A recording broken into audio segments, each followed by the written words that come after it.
Ok Chris, on arrive au départ du 17. Donc déjà moi ce que j'aime bien faire quand j'arrive en reconnaissance, avant même de regarder le panneau, c'est de venir voir déjà visuellement à quoi ressemble le trou. Pour déjà avoir une espèce d'instinct presque visuel, de ressenti global de ce qu'il y a devant moi, de ce qui présente face à moi. Donc l'idée c'est déjà visuellement, je regarde ce qu'il y a en face. Je vois le drapeau tout au fond, je devine que ça va être le drapeau qu'on va jouer, donc ça a l'air de vouloir tourner vers la gauche et ensuite de revenir un peu à droite. Donc là il y a la barrière d'arbre qui revient en plein milieu. Donc là déjà dès le début je sais que je vais avoir un choix stratégique à faire, ça va être soit c'est un par 5, soit de placer devant pour ensuite placer à gauche et ensuite aller vers le drapeau, soit peut-être de couper pour essayer de me rapprocher du green au second coup. Ça je vais le vérifier avec le carnet de parcours ou le panneau de départ. On va voir le panneau de départ. Alors panneau de départ, donc effectivement c'est un par 5, on va partir des boules jaunes un petit peu avancées, donc aux alentours de 420 mètres. Donc déjà je sais que moi par rapport à une distance, 420 mètres je peux le faire en deux. Donc logiquement il va falloir peut-être que je mette deux options en place, c'est pour ça que j'ai deux balles. Une où je vais attaquer le par 5 réellement en 3, une où je vais l'attaquer en 2. En fonction de votre niveau, ça pourrait être 3-4, on s'en fiche. L'idée c'est d'essayer d'imaginer qu'on a certainement plusieurs possibilités. Parfois on n'en a qu'une seule, réellement qui nous vient à l'esprit, parfois on en a peut-être 2, 3. Donc l'idée c'est d'essayer d'avoir plusieurs balles pour justement tester les différentes possibilités. Si je regarde le trou, donc c'est bien ça, il tourne à gauche puis revient à droite. Donc là comme tout au trou d'avant, je vais prendre un coup de Bushnell, je vais voir ce qu'il y a en termes de distance pour arriver jusqu'aux arbres en face. Ça va me donner déjà mon premier club. Logiquement pour l'attaquer en 2, il faudrait que je tape quand même un drive au départ ou au moins un bois 3 pour faire de la distance, que je vise plus à gauche, avec un club plus court pour attaquer en 3, un fer 3 ça va suffire, où là la priorité ce sera toucher le fairway pour m'éliminer les arbres en face. Donc déjà la stratégie je la vois directement quand j'arrive sur le trou et on va dire que je la conforte en regardant le dessin du trou et la distance, tout simplement. Donc là j'ai mon drive et j'ai mon fer 3, comme ça je suis déjà prêt à taper les deux balles. Ce ne sera pas forcément tout le temps le cas si c'est un trou très simple, tout droit, très large, je sais que c'est un driver, je prends le driver et c'est tout, pas besoin de taper plusieurs balles. En l'occurrence là je vais quand même le faire puisque j'ai envie d'avoir les différentes informations en fonction de ces deux balles. En reconnaissance c'est vraiment pas le score, on peut taper plusieurs balles, l'idée c'est on prend les balles, on les tape assez rapidement, comme ça on voit à peu près les distances auxquelles les balles s'arrêtent. Si je rate mes coups, j'en remets pas une, c'est pas grave en fait, je sais déjà à peu près dans quelle zone je serai. En fait c'est plus j'avance, plus j'engrange des informations, je fais très attention à être très ouvert visuellement sur ce que je vois. Avec mon petit carnet, dès que j'ai un truc à prendre en note, je le prends en note. Et puis ensuite on verra lorsqu'on s'approche du green. Donc là on va commencer par un coup de fer 3. Au niveau de l'axe, bah tiens ça tombe bien, ça va être les boules bleues et rouges de gauche là-bas.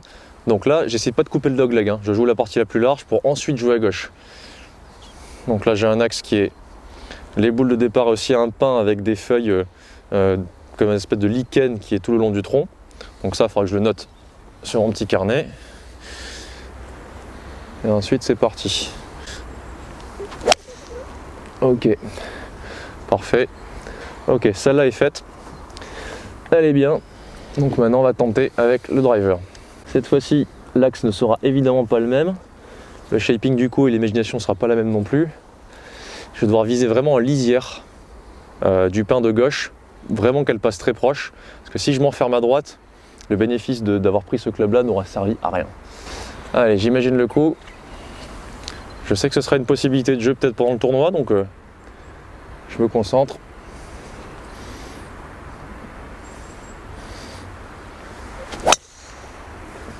Ok, bah elle est à droite pour le coup.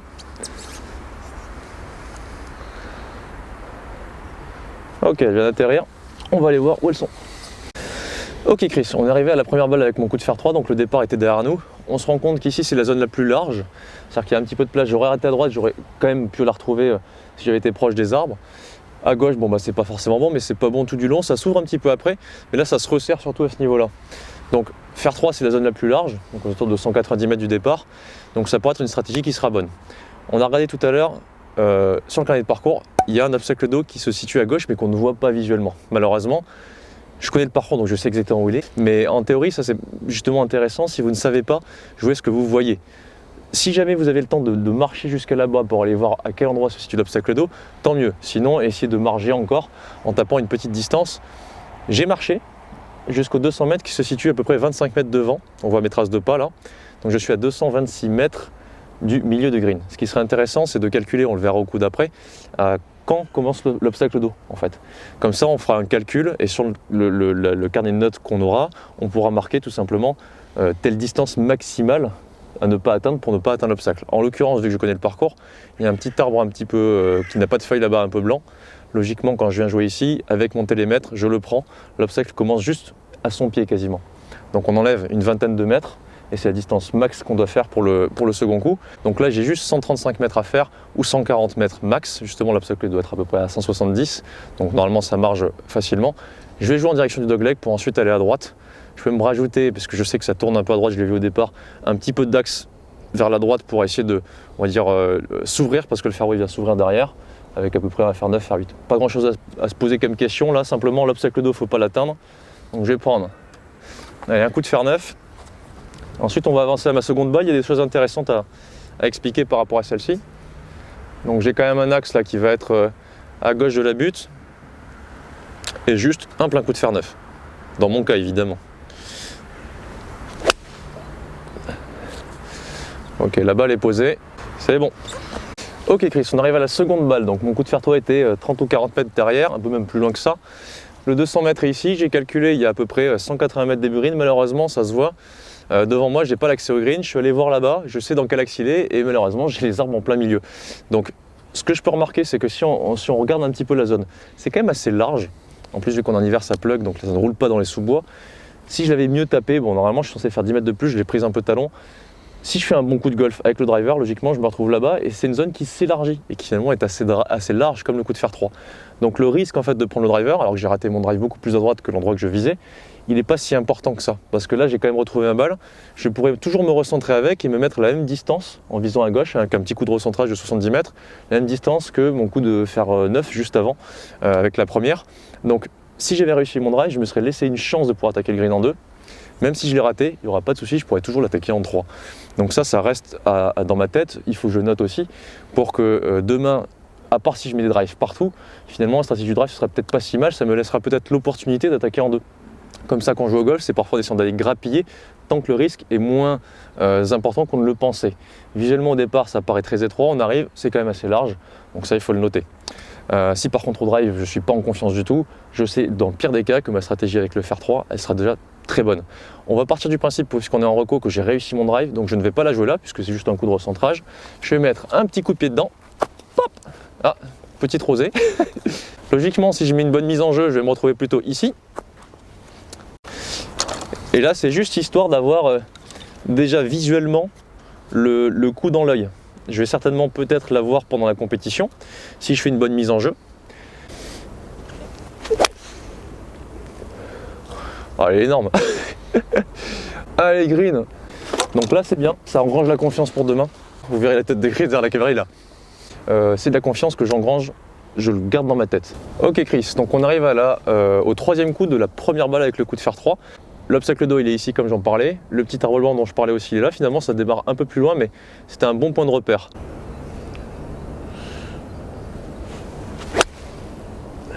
Ah, oh. Un peu à gauche. C'est le Zef ou quoi? Il y a du vent, hein. Bon, il y a beaucoup de vent en l'air. Donc bah ça c'est pareil, il faut le noter.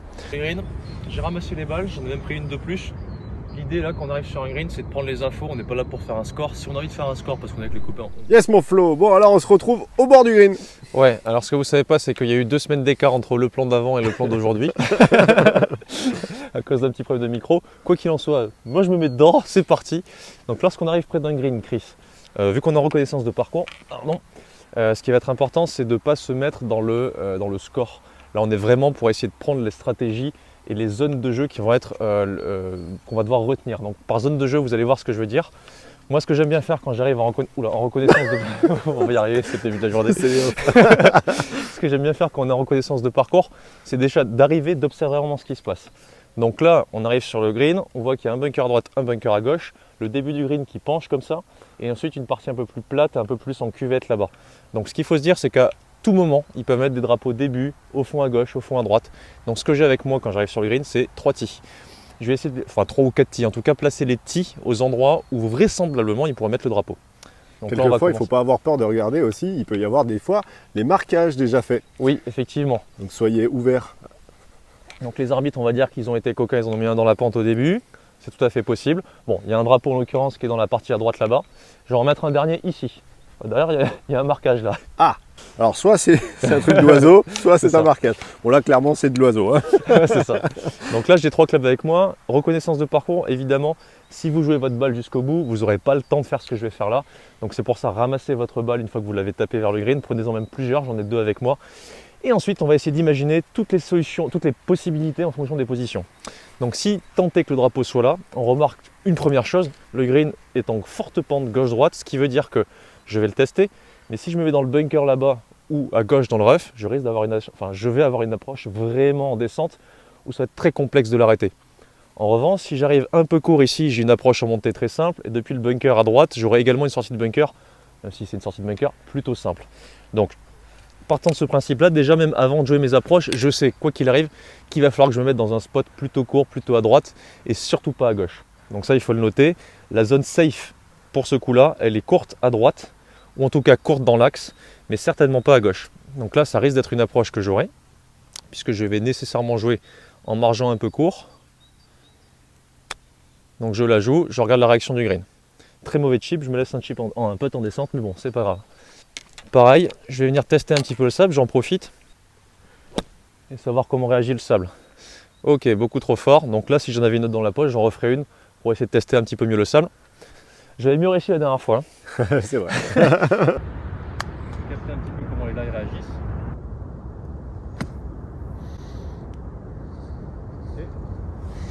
Masterclass. Juste pour vérifier ce qu'on a dit juste avant, on va aller ici. Et là, juste simplement en me mettant là, je me rends compte déjà que ouais, ça risque d'être chaud. Il faut savoir qu'un coup qui est raté à droite pour un droitier, généralement aura tendance à finir un petit peu court. Ouais. Et un coup raté à gauche, un petit peu long. Ça Donc logiquement, bien. si je rate à gauche, je devrais me retrouver ici.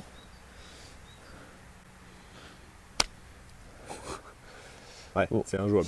Elle est incroyable. Je peux limite pas faire mieux, elle est quand même à 4 mètres. Et puis Donc regarde, là, déjà- c'est pas terminé. Donc déjà, ce qui est sûr, c'est que si j'attaque le green en 2, ce que je n'avais pas comme conscience tout à l'heure sur mon coup de fer 3, enfin il y a 2 semaines, si le drapeau est là, je me marge limite vers le bunker en fait. Ouais. Voilà. Et si même j'attaque en 3 avec un coup de wedge ou un coup de sandwich, je vais vraiment me focus en me disant cette partie-là, il faut pas que j'y arrive. Il faut vraiment pas que j'y arrive. Donc je vais peut-être marger 2-3 mètres courts, 2-3 mètres à droite. Si jamais je rate à droite, c'est un bon raté, ça me met dans des bonnes dispositions pour les approches. Si je rate à gauche, je suis un peu dans le caca. Il y avait une autre tee que j'avais mis au fond à gauche. Là, c'est un peu le même délire. C'est moins en pente, mais ça reste quand même très en pente. Ouais. Et si Après, je me vous le retrouve voyez ici, pas forcément, mais moi je suis nettement en dessous de flot. C'est-à-dire que si je me Oui. baisse, on voit plus du tout le tee en fait. Hein. c'est ça. Donc là, avec la butte, c'est la même chose. En vrai, ça va, elle est plutôt jouable. Mais elle doit avoir un point de chute qui va être dans le rough juste devant. Ou dans l'avant-green, pardon. Donc voilà, il faut vraiment la faire très haute. Je sais le faire, c'est dans mes aptitudes, donc moi je peux me permettre. Elle est belle. Ouais, celle-là elle est belle pour le coup. Si jamais c'est une approche que vous avez du mal à faire, l'approche levée, bah là c'est la même chose. La grande classique au golf, drapeau à gauche, faut rater à droite, drapeau à droite, faut rater à gauche. Pour se laisser de la place pour faire rouler la balle. Ouais. C'est un grand classique. Si j'avais été partie droite du green, bah là du coup j'ai un putt. Donc tout bête, sur un drapeau comme ça qui risque d'être vraiment compliqué, vu que là pour le coup il n'y a pas de bunker, il n'y a rien, là c'est pas 1 ou 2 mètres que je vais marger, c'est plutôt 5 ou 6 mètres. Ouais.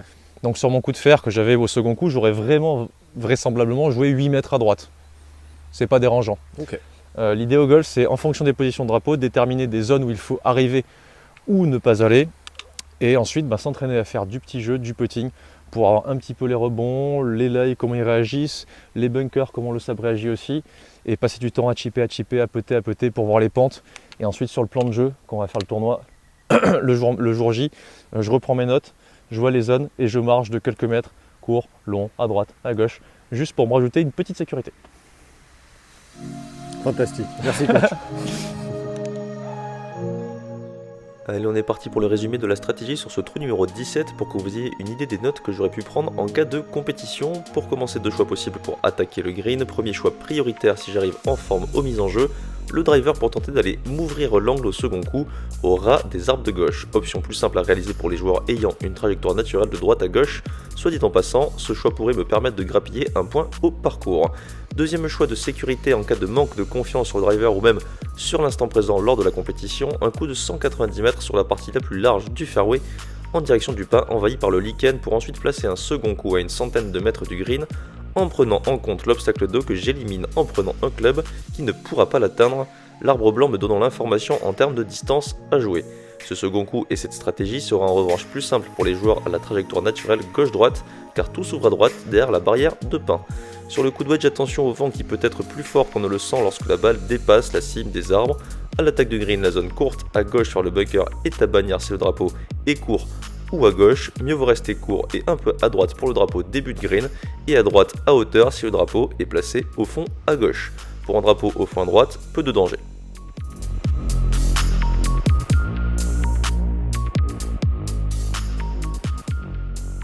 Bon Chris, c'est terminé pour cette pas petite vidéo, elle a duré assez longtemps. On va essayer de résumer très rapidement, en gros, dans chaque secteur de jeu, qu'est-ce qu'on doit faire lorsqu'on arrive en reconnaissance de parcours. Bah, 1, les axes. Non, avant toute chose, on regarde les panneaux, on prend toutes les informations qu'il y a sur le carnet de parcours. 2, mise en jeu, on prend simplement l'axe de départ et on essaye de s'y tenir, avec éventuellement un sens d'effet si vous êtes à l'aise avec ça. Ce qui nous rassure visuellement. Exactement. 3, ça va être l'attaque de green, savoir où placer, la zone où placer l'attaque de green. Si vous êtes à l'aise avec les approches levées, dans ce cas-là, vous pouvez rater un peu partout. Si vous n'êtes pas à l'aise avec ça, essayez de privilégier les zones plates où vous avez de la surface de green. Repérez où est le drapeau, puisque en fonction de ça, l'attaque de green ne sera pas pareille. Et ensuite, je ne sais plus combien on est, mais lorsqu'on arrive proche du green, là, passez beaucoup de temps à faire des approches et du petit jeu. Beaucoup. Du putting, pardon. C'est ce qui va vous permettre de scorer. Il y a un truc qui est très intéressant. Toi, tu as été voir une Ryder Cup. Donc Ryder Cup, qu'est-ce qui se passe? Que font les joueurs pros lorsqu'ils vont repérer le terrain? Ils passent 70% de leur temps à faire du petit jeu et du putting. Et 30% seulement à déterminer les axes, les zones. Finalement, le grand jeu, ils se prennent pas trop la tête. Bah oui, parce qu'en fait, tu rates la mise en jeu, tu as la possibilité de rattraper sur le deuxième coup. C'est ça. Si tu rates le deuxième coup, là, il va falloir rattraper sur le petit jeu. Donc, il y a plus de shots à pouvoir rattraper. Généralement, tu rates pas tout consécutivement. Donc, au moins se mettre dans les meilleures conditions pour pouvoir scorer. La vérité, c'est quand même lorsqu'on se rapproche du green si on veut scorer, quel que soit son niveau. Donc voilà, donc pour résumer, mise en jeu des axes, des zones pour les attaques de green, et ensuite du petit jeu et du putting à foison. Si jamais vous avez aimé cette vidéo, un petit pouce bleu s'il vous plaît, partagez-la, parlez-en autour de vous, dites-nous en commentaire si vous avez bien aimé. Et parlez-en à vos amis. Effectivement, allez jouer les compétitions puisque maintenant vous êtes ready, maintenant que vous avez fait la bonne reconnaissance de parcours. C'est pas terminé, prochaine vidéo Chris, on va aller au practice, c'est le jour de la compétition, on va essayer de trouver une manière d'être performant dans son entraînement juste avant la compétition. C'est ça, trouver les bonnes possibilités et puis scorer quoi. Exactement, on se retrouve au practice. A plus.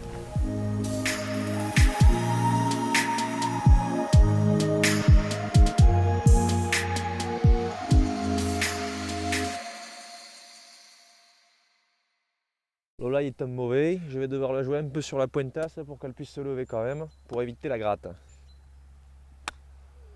Oh, j'ai fait un slice.